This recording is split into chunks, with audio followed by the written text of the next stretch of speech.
Hi everyone, and welcome to Healthy Bites channel. So this is a channel which is dedicated to all articles and all people who are working towards conserving the environment and maintaining a good health and contributing to mindful living. So we are very happy today to have our interview with Dr. Sarala. Dr. Sarala Bangalore is here with us today. She is a homeopath doctor, a yoga trainer, a Bharatnatyam dancer, and a strong advocate of millets. So, as you all know, that the International Year of Millets 2023 has been declared by United Nations on the insistence of India. Indian government has made a lot of efforts, and one of the pioneers in that is Dr. Khadarwali, who is father of Dr. Sarla. So he is well renowned as Millet Man of India, and he has been conferred the Padma Shri in January 2023. So he has done a lot of work, and Dr. Sarla is supporting him in his campaign for promoting millets. So welcome, Dr. Sarla, to our channel. Thank you. Yeah. So to begin with, I would like to tell you that they have a clinic in Mysore where they see lot of patients every day. So starting from there, we would like to know, Dr. Sarla, that from when, which year did you start treating patients with serious ailments? I think I have come into practice from 7 years. It's been 7 years now that I've been practicing this unit. Okay. So that is along with Dr. Khadalwani also started at the same time? No, he had, there was another doctor who he was working with before me. Once I completed my VHMS course, I came to graduate. Okay, wonderful. So how many patients do you see in a day, like you and Dr. Khadalwani both? We see like 4 new patients per day, each of us. So total of 8 new patients, and for follow-up we get around anywhere between 50 to 80 patients. Okay. So, do you remember any patient with a very serious ailment who, got well with your treatment? So in our clinic, we do combine homeopathic therapy along with the base. So what my father says is, if your food is wrong, no medicine will work. So be it allopathy, homeopathy, or Ayurveda, whatever system. So if the food is not changed, if the base core of the disease is not eliminated, then everything else treatment becomes superficial. There are lots of patients. I mean, I have seen lots of such. Others would call it miracles, but I don't like to use the word miracle because it's no magic happening. It's basic biological science which happens that when we use millets, it corrects the glucose balance and the other modifications in the lifestyle which we advised bring about a correction in the microbial and hormonal imbalance. And when your body is in a balanced state, then automatically you become healthy. So I think most recently the drastic change which I think I can remember, which is coming to my mind now, is in an SLE patient, which is an autoimmune disease, systemic lupus erythematosus, where the kidneys get damaged because of the autoimmune reactions, and she had entire body swollen up, and she had an abortion because of her SLE. And that was the third or fourth time she was having an abortion in the early months because of SLE. And her entire body was swollen, and they were giving her a lot of diuretics to just flush out the fluid, and she was on high dose of steroids to maintain to suppress the autoimmune condition. So after a little bit of homeopathic medicines and the drastic change in her diet, we suggested her to go on complete Ambali for 6 weeks, and just within 3 weeks, her entire system started clearing up. She started to appear completely normal, and we started tapering her steroids step by step. And right now it's been 3 months, and now she's completely off her free steroids and feeling much better. And I'm not saying with 3 months the disease has disappeared, but it's she's coming back to normal life, and we are hoping that her problem of infertility, she's not infertile, but she's repeatedly having abortion. So we are hoping that in the near future, within the next year, she'll be able to continue her pregnancy without any competition right there. That's really great to hear. And I have heard Dr. Khader in person when he came to Indore. So he also showed us a video where a type 1 diabetic young child, he was totally dependent on insulin from outside. But then because of switching over gradually to millets diet, his insulin dependence came down to such a level that now he no longer requires insulin. So that itself, I feel it's a miracle in a sort. So can you just share the process, like how do we get your appointment, yours and Dr. Khaderwale's? Because when I have tried, and it's like for 1 hour you keep on trying and getting an appointment on the phone, but the phone keeps busy. Yes. So basically, I think I would suggest first thing, don't take an appointment, don't come to us. So the first thing would be like a lot of minor, small complaints. Doctors would have scared you that they are learning serious conditions, or that you need to be on lifelong medicines, like if it's simple type 2 diabetes or thyroid related issues, PCOD, all these don't really require any kind of medication. So I would suggest that you go through the books, the literature, the videos available on millets, and completely change. So what happens, most people start including millets in their food, but they don't stop the things which we ask them to stop. So the cause of the disease, for example, PCOD or a hormone imbalance, is happening because we are consuming liters and liters of milk, which is laden with steroids and hormones. So unless you stop that, there's no point of just having one meal of little millet or something like that. So there are a clear do's and don'ts in the protocol. So first step is to stop the don'ts and then start following the do's. And I think within 3 to 6 months, you yourself can come out of so many conditions like obesity, cholesterol, diabetes. For all such things, I don't think it's required for anyone to approach us or come that far and consult us or struggle to take the appointment.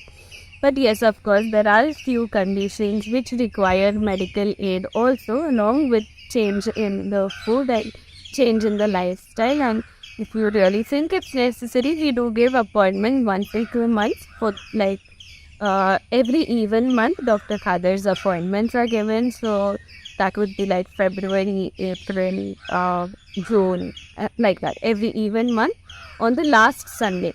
So whichever date that is, the last Sunday, morning 8 to 10 by phone. So within those 2 hours, the next 2 months appointments get filled. So that is the time when you will need to call in those 2 hours to fix an appointment for Dr. Khader. And my appointments we give every even month, like January, March, on the 5th of every even month, morning 10 to 12 by phone. So, but the important point I'd like to stress is people call and think it's going to be an online appointment. But if you need medicines for us, you will need to come to Mysore. So, here are some doctors who don't want you to come to their clinics, which is a very, different approach and very healthy approach, I can say. And yes, please be sure to visit the website. There is sirijeevan.org, where all the protocols, all the books and a detailed video session of the 3-day course regarding entire depth knowledge about millets is available. So you can visit sirijeevan.org, and there's also my YouTube channel, Millet Magic, where you have, I believe that healthy food, most people think it's boring, but I believe that if millets have to become a part of our daily routine, daily food, we need to know how to make them in a tasty way. So we might be struggling with 1 month of food like bland food, tasteless food, it's okay, we can manage. But since we're asking people to integrate this into their daily routine, day-to-day life, we have to be able to make tasty food with it, and otherwise it's going to be a short-term thing. It's not going to be a long-term permanent change. So that's why I started a channel for specifically for millet recipes. But there are some informational videos as well on that. You can check these out and start preparing tasty and healthy food. Thank you. And okay, and so Dr. Khadarwali is known for his lifestyle programs. So can you just shed a few light that what is Dr. Khadarwali lifestyle and how people should follow it? Should they just go on the website, read the protocols and start doing it themselves? So basically this is not medicine. So what we're suggesting is change in food. So anybody can do it. You don't really need a doctor's guidelines or a doctor's supervision to change your food. It's basically just a change in your food, and I wouldn't call it a diet either. Diet means something which you do for a limited period of time, like 10 days, 15 days, 1 month, and you have one specific target, like I want to lose 10 kgs, I'll do for 1 month this kind of diet. But this is not a diet. Millets are a change in lifestyle rather than, I would not like to call it a diet. Yeah, so the crux of the Sirijivan lifestyle, which Dr. Khader advises, is millets to be used as staple food. But along with that, there are a lot of other elements of our daily routine, like sun gazing, that is viewing the red, orange color sun during the sunrise and sunset time. So that gives us a lot of benefits. Starting your day like that, to drinking kashayam or decoctions of medicinal plants which are easily available around us, and it includes bull-driven oils. So the refined oils are quite harmful, what we are using, getting in the market. So switching over to naturally cold-pressed bull-driven oils for our cooking and regular walking. So we have forgotten the basics of life. So nothing new in this lifestyle. It's just reminding people of the healthy habits which we used to have, but we have over the time, because of busy life, because of stressful life, because of like everyone's behind. We think we're going to achieve something, but we are all forgetting the basic of being healthy and taking care of our own body. So we're just trying to remind all those kinds of simple things and make life much simpler and happier, right? Since it has benefited a lot of people, where the allopathic medicines fail and where you have to keep on taking lifelong medicines for various ailments like diabetes, hypertension, thyroid, and so on. So why these findings, have they been published in some scientific journals or international medical journals, or if they haven't, then why not? So right now, I don't think any such scientific journals with data collection has been published. It's been more of testimonials from people, which has a word of mouth, which has made more and more people try this and find results and switch over. So I can say that the first thing in my dad's mind was that this knowledge should reach the public, should reach the people. So he has been concentrating all his efforts in the past 20 years. In every weekend almost he travels to some or the other city or village throughout India and sometimes even abroad to get the information to the people. So our efforts have been centered around letting the masses know about this. Another approach would have been to go in the scientific way, like select a few limited people, conduct tests on them, keep recording those things, and then the reach would have become limited if we had concentrated our efforts in this direction. Of course, we are seeing results, but we haven't put in the efforts or the time to record everything, categorize it, and publish it in a scientific way. So of course that can be done, but our focus has been more on reaching the masses. And I think people are open. We are open to helping anyone who would like to take the scientific path or would like to prove something in the mainstream kind of way. But since there are so many thousands of people who are getting all right, we have been focusing more on educating the masses than rather spending our time and efforts in this direction. And it's yet to be done. And we're open to that, and we're ready to help anyone who would like to take this up. So we haven't had the time or the resources to do it, but we would love someone to do it so that, at the end of the day, it gets that stamp. Okay. So another question comes up is that I have heard Dr. Khadewali also, and I've studied the website. So he says that the millets are very easy to grow. It can grow in any climate, in any barren land, anywhere. And it doesn't require any insecticide, fertilizer, or even less rain. Less water. So then if it is so easy to grow, then why is it so expensive? So the term expensive, we are comparing it with rice or wheat or sugar, which is highly subsidized. So we are comparing 50 rupees rice, 100 rupee millet, but the actual cost of rice, which is not 50 rupees, it's 50 rupees because the government is giving subsidy for that. And it's our money indirectly going, the taxpayers' money, which is directly going through subsidy. And that is why when you buy it over the counter, you think it's 50 rupees. But actually, if you see just the water put in to grow 1 kg rice would be equivalent to 2000 rupees. So that is one answer for your question. And the second answer would be the availability is still not, market prices depend on supply and demand. So right now the demand is higher than the supply available. We are working towards promoting farmers to grow this. Even the government is working vigorously from the past 1-2 years to promote farmers to grow it.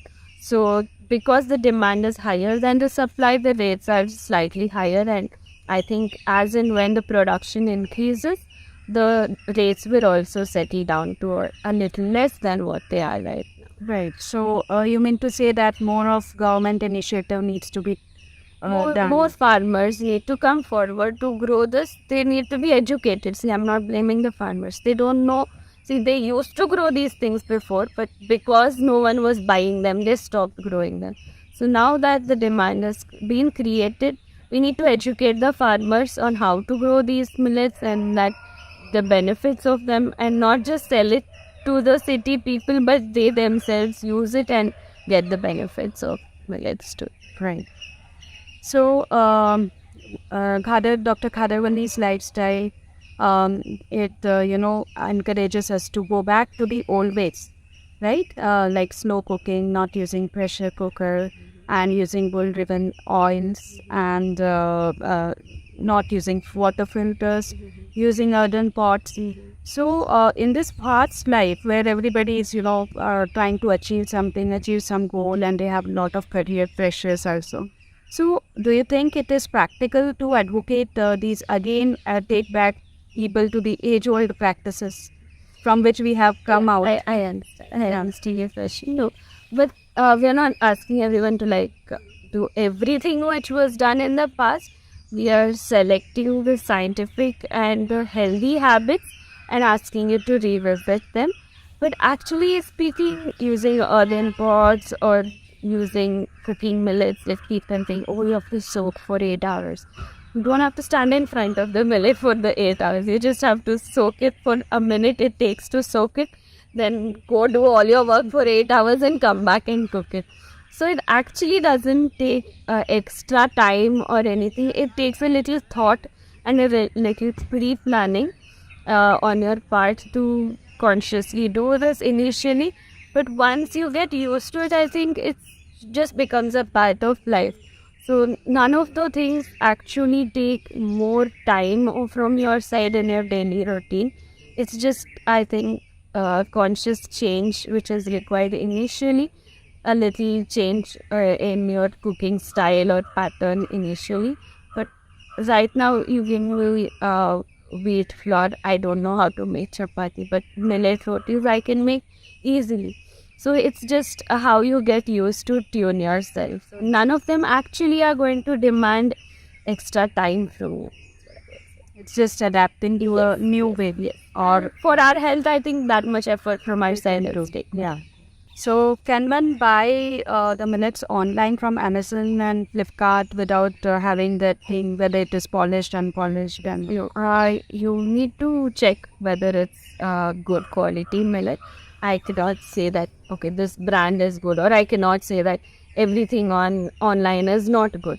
So you need to be able to identify which millet is good and which brand is giving good millets. So basically, each millet has its own color.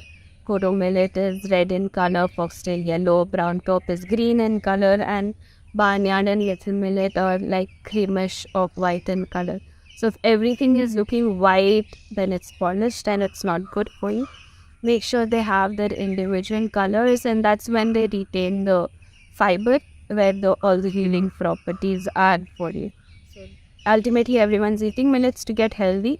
So don't use polished millets in which the essential part has been removed. thank you so much, Dr. Sarala, and it was really wonderful having her with us. And yes, do check out my Healthy Bites channel and my website where you will get the full information on the topic of millets and a more scribed article on my blog. So thank you all of you.